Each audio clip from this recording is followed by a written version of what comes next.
नमस्कार दोस्तों, स्वागत है आपका अपने YouTube channel APS study hub पर। दोस्तों, हमने पिछली क्लास में हिंदी शब्द की उत्पत्ति, हिंदी किस भाषा का शब्द है, भाषा का माध्यम कितने प्रकार के होती हैं, इनके बारे में हमने पढ़ा था। आज हम पढ़ते हैं कि हमारी जो हिंदी भाषा है उसे हमारे शब्दान में किस भाषा का दर्जा दिया गया है। तो हमारी जो हिंदी भाषा है उसे संविधान में राजभाषा का दर्जा दिया गया है, जो संविधान के भाग 17 अनुच्छेद 343 में उल्लेख किया गया है। तो हम आज हिंदी की राजभाषा के बारे में पढ़ते हैं कि संविधान में किस प्रकार दर्जा दिया गया और किस तारीख को इसको दर्जा मिला था। तो हमारा आज का टॉपिक है राजभाषा का के बारे में पढ़ते हैं। तो सबसे पहले पढ़ते हैं राजभाषा। राजभाषा कहते किसे हैं कि जो हमारी राजभाषा है वह राजकाज की भाषा, जो हमारे राजकीय कार्य हैं होते हैं वो हमारी राजभाषा में होते हैं। इसलिए राजभाषा का अर्थ है राजकाज की भाषा। तो हमारी राजभाषा का जो अर्थ है वो है राजकाज की भाषा, राजकाज की भाषा। अब बात करें कि हमारी जो राजभाषा है उसे संविधान में कब दर्जा दिया गया। तो हमारी जो हिंदी भाषा और अंग्रेजी भाषा, हिंदुस्तानी और संस्कृत, जो ये हमारी चार भाषाएं थी, इनको लेकर जो अहिंदी भाषी लोग थे, जो हिंदी भाषी लोग थे, इनमें मतभेद हो गया था। मतभेद होने की वजह से अब संविधान सभा में जो अपनी नियम समिति बनाई गई थी, उन्होंने ये सोचा कि हम अपनी राजभाषा को मानने के लिए एक वोट करवाते हैं। तो वोट करवाएगी, तो वो वोटिंग करवाएगी। तो वो कब करवाई गई थी? वो करवाई 14 सितंबर 1949 को। तो राजभाषा की जो वोट दिलवाई गई वो 14 सितंबर 1949 को दिलवाई गई। अब क्या हुआ, अंग्रेजी भाषा और हिंदी भाषा को बराबर बराबर मत मिले। क्या हुआ, इस दिन जो हमारी अंग्रेजी भाषा थी, एक अंग्रेजी भाषा और एक हिंदी भाषा, इन दोनों को बराबर बराबर मत मिले। इनको भी बराबर मत मिले, बराबर मत मिले।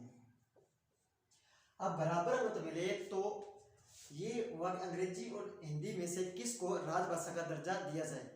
तो जो हमारी संविधान सभा में नियम समिति बनाई गई थी, उन्होंने हमारे भारत में हिंदी का वर्चस्व ज़्यादा देखते हुए उन्होंने अपना जो मत था हिंदी भाषा के पक्ष में दिया।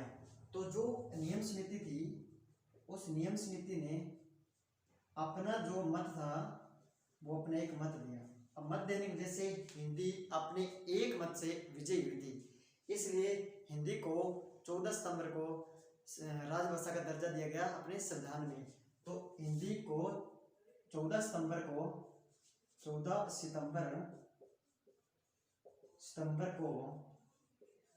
क्या हुआ, राजभाषा मान लिया गया था, राजभाषा मान लिया था।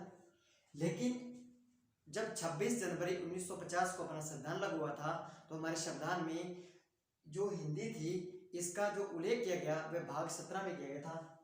तो जो हिंदी का भाग कौन सा संविधान में रखा, भाग 17। अनुच्छेद कौन कौन से लिए गए थे? तो जो अनुच्छेद थे वह 343 से लेकर 351 तक रखे गए। ये थी हमारी हिंदी भाषा को राजभाषा का दर्जा मिला। कब मिला?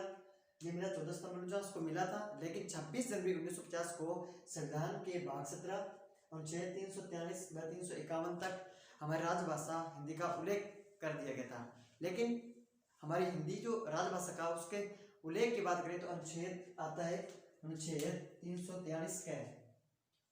जो हमारा अनुच्छेद हिंदी में अनुच्छेद आता है, संविधान में अनुच्छेद 343 का, इसे भी हम एक कहते हैं। 343 के या 343(1) में ये कहा गया कि हमारी हिंदी राजभाषा होगी और हिंदी की जो लिपि होगी वह देवनागरी होगी और जो भारतीय अंकों का रूप होगा वह भारतीय अंकों का अंतर्राष्ट्रीय रूप होगा। ये उल्लेख अनुच्छेद 343 के में किया गया था। तो दोस्तों, ये थी हमारी राजभाषा के बारे में। अब पढ़ते हैं भी हिंदी में सबसे पहले व्याकरण के बारे में पढ़ेंगे। तो अब आगे पढ़ते हैं व्याकरण के बारे में।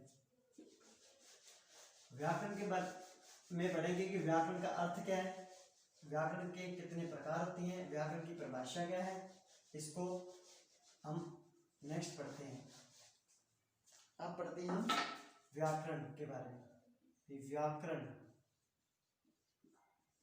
सबसे पहले व्याकरण किन किन धातु कौन सी है, इसमें कितने उपसर्ग लगे हुए हैं, हम इसका विच्छेद करते हैं। तो जो व्याकरण है ये वी धन आ धन करण, इनसे मिलकर बने हैं। वी उपसर्ग है, आ भी उपसर्ग और करण एक धातु है, इनसे मिलकर व्याकरण बना है। व्याकरण का जो अर्थ की बात करें तो व्याकरण का अर्थ, व्याकरण का जो अर्थ होता है वह अर्थ होता है भली भांति समझना। मतलब कि जो हमारी व्याकरण है वो व्याकरण ऐसी पुस्तक है, ऐसी विद्या है जो हमें शुद्ध उच्चारण, शुद्ध भाषा का ज्ञान करवाती है, शुद्ध व्याकरण का ज्ञान करवाती है, उसे ही व्याकरण कहते हैं। तो इसका अर्थ क्या हुआ, भली भली भांति, भली भांति समझना। अब इसकी परिभाषा की बात करें तो इसकी परिभाषा होगी कि व्याकरण वह पुस्तक, वह विद्या या वह रचना है जो शुद्ध उच्चारण, शुद्ध प्रयोग और भाषा का हमें शुद्ध ज्ञान करवाती है, उसे ही व्याकरण कहते हैं। अब व्याकरण के हम प्रकारों की बात करें तो व्याकरण में 3 प्रकार बताए गए हैं। नंबर 1 वर्ण विचार, नंबर 2 शब्द विचार और नंबर 3 वाक्य विचार। तो व्याकरण के प्रकार लिखता हूं कि व्याकरण के कितने प्रकार हैं। व्याकरण के जो प्रकार बताए हैं वे 3 प्रकार बताए गए हैं, जिनमें से नंबर 1 वर्ण विचार, नंबर 2 शब्द विचार, शब्द विचार और नंबर 3 वाक्य विचार। ये थे हमारे व्याकरण के प्रकार, वर्ण विचार, शब्द विचार और वाक्य विचार। तो अब हम पढ़ेंगे वर्ण विचार, लेकिन वर्ण विचार से पढ़ने से पहले हम कुछ शब्दावली के बारे में पढ़ेंगे जो हमारे एग्जाम पॉइंट ऑफ व्यू के लिए इंपॉर्टेंट है। तो सबसे पहले हम वर्ण विचार से पहले पढ़ते हैं कुछ शब्दावली। तो शब्दावली के बारे में सबसे पहले हम पढ़ेंगे ध्वनि के बारे में, भी ध्वनि किसे कहते हैं और भाषा की सबसे छोटी मौखिक इकाई कौन सी है, उसके बारे में बात करेंगे। तो सबसे पहले हम बात करते हैं ध्वनि की। ध्वनि, हम ध्वनि किसे कहते हैं, जब मैं आपसे बात कर रहा हूँ, जब मैं जो शब्द उच्चारण कर रहा हूँ, वो जो मौखिक रूप से उच्चारण कर रहा हूँ वह होती है ध्वनि। ध्वनि के हम प्रत्येक ध्वनि के खंड कर सकते हैं, जो हम आगे बात करेंगे। और ध्वनि जो है ये भाषा की सबसे छोटी मौखिक इकाई जो है वह ध्वनि होती है। तो इसका जो बात करें कि इसका प्रश्न क्या होता है, इसका प्रश्न ये बनेगा कि भाषा की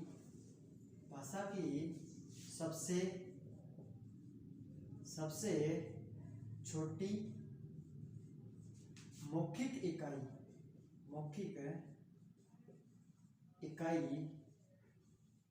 जो होगी वह होगी ध्वनि। भाषा की सबसे छोटी मौखिक इकाई ध्वनि होती है। अब हम ध्वनि को अगर लिखित रूप दे देते हैं तो वे वर्ण कहलाते हैं।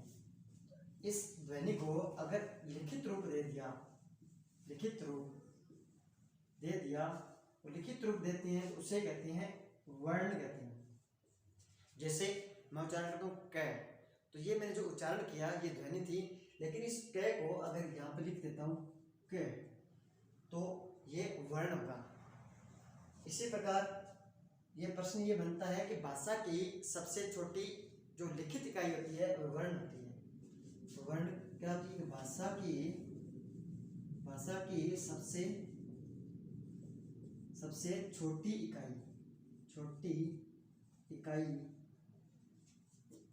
छोटी लिखित इकाई कौन सी, छोटी लिखित इकाई वर्ण कहलाती है। वर्ण होती है इसकी परिभाषा की बात करें तो वर्ण की परिभाषा ये होती है कि वे मूल ध्वनियां जिनका खंड हो उन्हें वर्ण कहते हैं। तो वर्ण की परिभाषा की बात करें तो परिभाषा होती है कि वे मूल ध्वनियां जिनका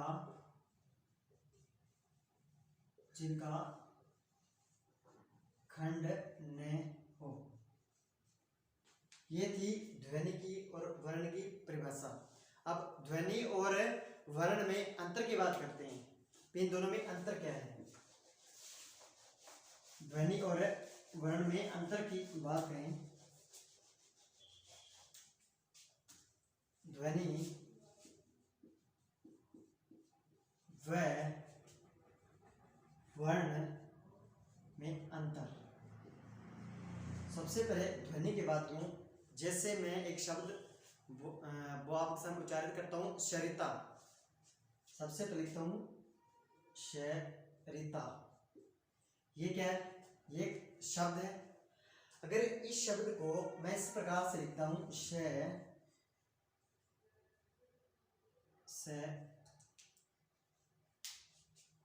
रीता, इस प्रकार से रीता, तो ये होती है ध्वनि।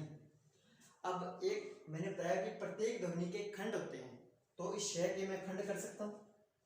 इस श के श प्लस ए, तो ये खंड हो गए। तो ध्वनि के खंड होते हैं, और ध्वनि का जो खंडित रूप होता है उसे ही वर्ण कहते हैं, क्योंकि इनका आगे कोई खंड नहीं होता। तो हम वर्ण की बात करें तो ये आपसे पूछे कि इस सरिता शब्द में ध्वनि कितनी है, तो ध्वनि इसमें 3 है। और वर्ण की बात करें तो इसमें सरिता शब्द में वर्ण कितनी है, तो वर्ण इसमें 6 है। किस प्रकार से ये बात करता हूं, तो सबसे पहले श ए, इस रे को हलन करता हूं, ई बड़ी ई, उसके बाद तय हलन प्लस आ, ये कुल वर्ण 6 हो गए। तो आपसे ये पूछे कि सरिता शब्द में ध्वनि कितनी है, तो 3 आएगी। आपसे पूछे कि सरिता शब्द में वर्ण कितनी है, तो वर्ण 6 होते हैं, क्योंकि वर्ण का आगे खंड नहीं होता। ये थी ध्वनि और वर्ण में अंतर। तो अब हम बात करते हैं शब्द की, कि शब्द किसे कहते हैं और शब्द किन किन से मिलकर बना होता है और कोई अर्थ का बोध करवाता है, उन्हें हम शब्द कहते हैं। तो शब्द की बात करें, सबसे पहले अब बात करते हैं शब्द की। शब्द की परिभाषा की बात करूं तो शब्द की परिभाषा वर्णों का सार्थक समूह है।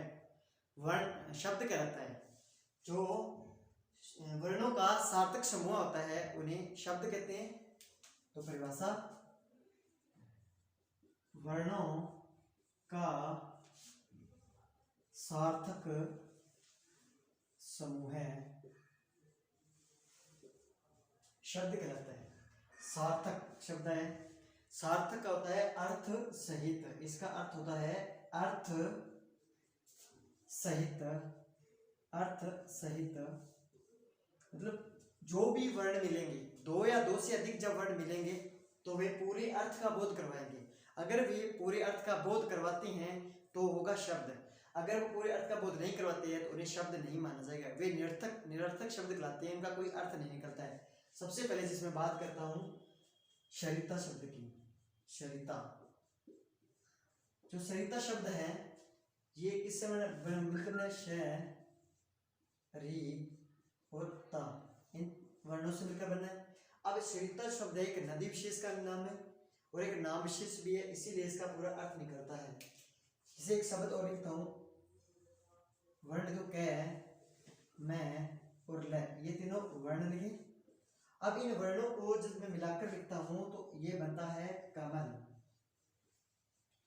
तो कमल एक फूल भी है और नाम विशेष भी है। अगर इस कै, मैं और ले वर्ण को जिसमें इस प्रकार लिख देता हूं, कै, ले और मैं, अब इन तीनों को जब मैं शुद्ध रूप से लिखता हूं तो होगा कै, ले, मैं। तो कलम का एक विशेष अर्थ भी होता है, जो लिखने वाला वो कलम होती है। अगर मैं इस प्रकार से लिख देता हूं इसे ल मैं और कै, तो इसका शॉर्ट शब्द बनेगा लमक। तो इसका कोई भी अर्थ नहीं होता, इसलिए ये निरर्थक शब्द होता है, इसको नहीं गिना जाता। ये होती है शब्द। अब शब्द के बाद एक आता है, थोड़ा सा कंफ्यूज होता है, वर्णमाला में थोड़ा सा डिफरेंस है। इसमें तो वर्णों का सार्थक समूह है और उसमें थोड़ा सा फर्क है, वो भी आप देखें कि वर्णमाला और शब्द में थोड़ा सा क्या अंतर है। तो अब हम बात करें वर्णमाला की। वर्णमाला, वर्णमाला की परिभाषा है कि वर्णों का व्यवस्थित क्रम। अगर हम वर्णों को व्यवस्थित रूप से लिख देते हैं तो वो वर्णमाला होती है। तो वर्णों का व्यवस्थित क्रम क्या करेगा, वर्णमाला करेगा। लेकिन शब्द में वर्णों का सार्थक समूह ही शब्द होता है, लेकिन यहाँ पर क्या होगा, सिर्फ व्यवस्थित क्रम होगा। जिस प्रकार, जैसे मान लो कोई एक फूलों का ढेर है, ये फूलों का ढेर, इसे हम फूलमाला तो नहीं कह सकते। अगर इस फूलों के ढेर को सुई और धागे के साथ पिरोएंगे, इस प्रकार से पिरोएंगे, तो ये क्या बनेगी, एक फूल माला बनेगी, ये फूल माला बनेगी। इसी प्रकार जो हमारे वर्ण होते हैं और इन वर्णों को व्यवस्थित क्रम दे देते हैं तो क्या कहलाएगा, वर्णमाला कहलाएगी। जैसे सबसे पहले लिखता हूं मैं ए स्वर से ए के बाद आ आएगा, आ के बाद ई और इसके बाद ई, इसके बाद ये क्रम में चलते रहेंगे। तो ये क्रम बाय क्रम चलते रहेंगे, ये वर्णों का वर्णमाला कहते हैं, ये वर्णों का व्यवस्थित क्रम है। अब हम बात करें कि वाक्य, तो वाक्य किसे कहते हैं। जो हमारे शब्द है, शब्द जो वर्णों का सार्थक समूह होता है, जब शब्दों का सार्थक समूह है, शब्दों का सार्थक समूह होता है, उसे ही हम क्या कहते हैं, उसे वर्ण कहते हैं, उसे वाक्य कहते हैं। सॉरी, उसे वाक्य कहते हैं। भी जो शब्द है और शब्दों का जो सार्थक समूह होता है वह वाक्य कहलाता है। और वाक्य जो होगा वह पूरे अर्थ का बोध करवाएगा। अगर पूरे अर्थ का बोध करवाएगा तो ही वाक्य है, अगर पूरे अर्थ का बोध नहीं करा तो उसे वाक्य नहीं होगा। जैसे मैं लिखता हूं कि कृष्ण बांसुरी बजाता है, ये पूरा वाक्य है। कृष्ण बांसुरी बजाता है, क्योंकि कृष्ण एक शब्द, बांसुरी एक अपने आप शब्द है, बजाता है ये शब्द है। इन शब्दों से ही मिलकर जो वाक्य बना है वे वाक्य कहलाता है। और वाक्य जो होता है ये पूरे अर्थ का बोध करवाता है। इसी प्रकार मैं लिखता हूं कि राधा पढ़ती है, तो राधा इसमें पढ़ने का काम कर रही है, तो मत जो कार्य पढ़ने कर रही है पूरे वाक्य का हमें अर्थ दे रहा है, तो इसलिए वाक्य कहते हैं। जैसे मान लो इसमें कौन और क्या करा देते हैं, कौन बांसुरी बजाता है तो कृष्ण, हमें उत्तर मिल जाए। कृष्ण क्या बजाता है, बांसुरी, तो हमें पूरे अर्थ मिल रहा है, बांसुरी बजा रहा है, तो इसलिए वाक्य कहते हैं इसे, क्योंकि पूरे अर्थ का बोध करवाता है। इसी प्रकार एक शब्द आता है वाक्यांश। वाक्यांश जो होता है वह शब्दों का एक समूह होता है, लेकिन वह पूरे अर्थ का बोध नहीं करवाता है, इसलिए वाक्यांश कहते हैं। तो अगला बात करें वाक्यांश, क्योंकि वाक्यांश शब्दों का समूह तो होता है लेकिन पूरे अर्थ का बोध नहीं करवाता। जब पूरे अर्थ का बोध नहीं करवाएगा तो उसे वाक्यांश कहेंगे। जैसे मैं वाक्यांश लिखता हूं, कृष्ण यदि कृष्ण बांसुरी बजाता, मैंने एक वाक्यांश लिखा, यदि कृष्ण बांसुरी बजाता, तो पूरे अर्थ का बोध नहीं हो रहा, तो ये क्या है, वाक्यांश है। अगर ये लिखा था यदि कृष्ण बांसुरी बजाता तो राधा नाचती, तो क्या हुआ, पूरे वाक्य हो जाता। तो ये वाक्य का एक अंश है, ये वाक्य का एक अंश होने की वजह से वाक्यांश होता है। इसके बाद हम एक शब्द हलंत या हल या हलंत की बात करें, उसी से हल या हलंत की बात करें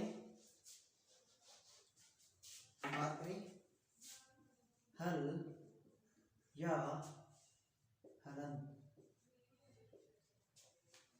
जो हमारे व्यंजन होते हैं, जो हम आगे बात करेंगे, जो हमारे व्यंजन होते हैं वे स्वरों के सहयोग से बोले जाते हैं।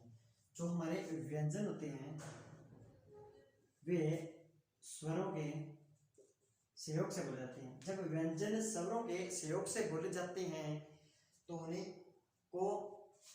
उनको जब स्वरों को अलग कर दिया जाता है, जब उस व्यंजन में से स्वर को अलग कर दिया जाता है तो वह व्यंजन अधूरा हो जाता है।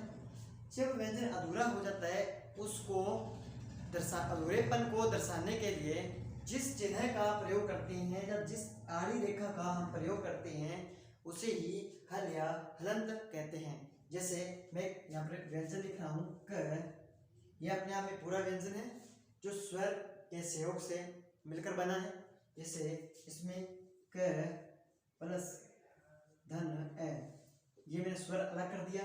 इस क व्यंजन को दर्शाने के लिए जो तिरछी रेखा का हमने प्रयोग किया वह हल या हलंत कहते हैं।